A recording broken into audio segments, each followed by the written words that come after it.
Quant à Mojtaba Khamenei, on ne sait toujours pas où il est et s'il est blessé gravement ou pas. Il a été désigné guide suprême il y a 6 jours. Bonsoir Luc Hortel. Bonsoir Estelle. On en est même à se demander qui dirige la République islamique d'Iran. Mystère en effet, car depuis la mort d'Ali Khamenei au déclenchement de la guerre et la désignation de son fils comme nouveau guide suprême, Mojtaba Khamenei n'est pas apparu publiquement.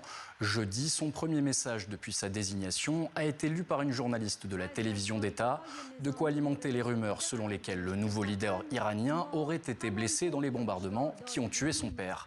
Ces derniers jours, le vice-président américain et le secrétaire d'État à la Défense ont tous deux multiplié les déclarations en ce sens. On les écoute.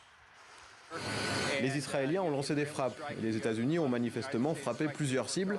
Nous savons donc qu'il est blessé. Nous ne savons pas exactement à quel point, mais nous savons qu'il est blessé. Nous savons que le nouveau soi-disant pas si suprême leader est blessé et probablement défiguré. Il a publié hier une déclaration plutôt faible en réalité, mais sans voix ni vidéo. Je pense que vous savez pourquoi. Son père est mort, il a peur, il est blessé, il est en fuite et il manque de légitimité. C'est le chaos pour eux.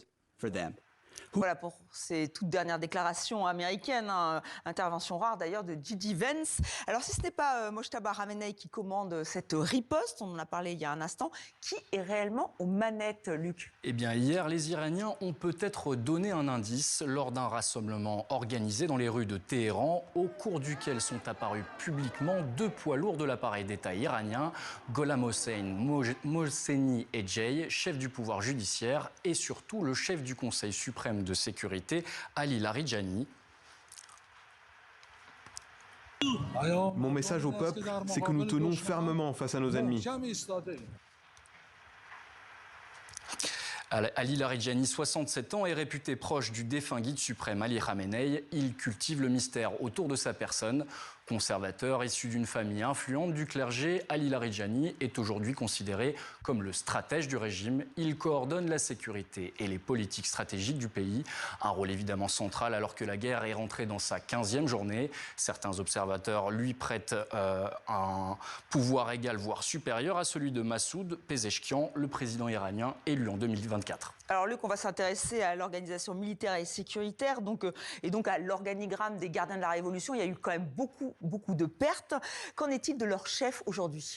Parmi eux, il y a Ahmad Vahidi, ancien ministre de l'Intérieur, devenu le nouveau commandant en chef des gardiens de la Révolution depuis la mort de son prédécesseur le 28 février dernier. C'est lui qui contrôle notamment les missiles balistiques au cœur de la riposte enclenchée par l'Iran ces 2 dernières semaines.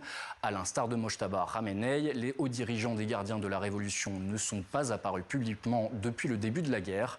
Pete Hegseth, le secrétaire d'État américain à la Défense, leur a adressé ces mots hier, je cite, « Désespérés et terrés, ils se sont réfugiés sous terre, recroquevillés, c'est ce que font les rats ».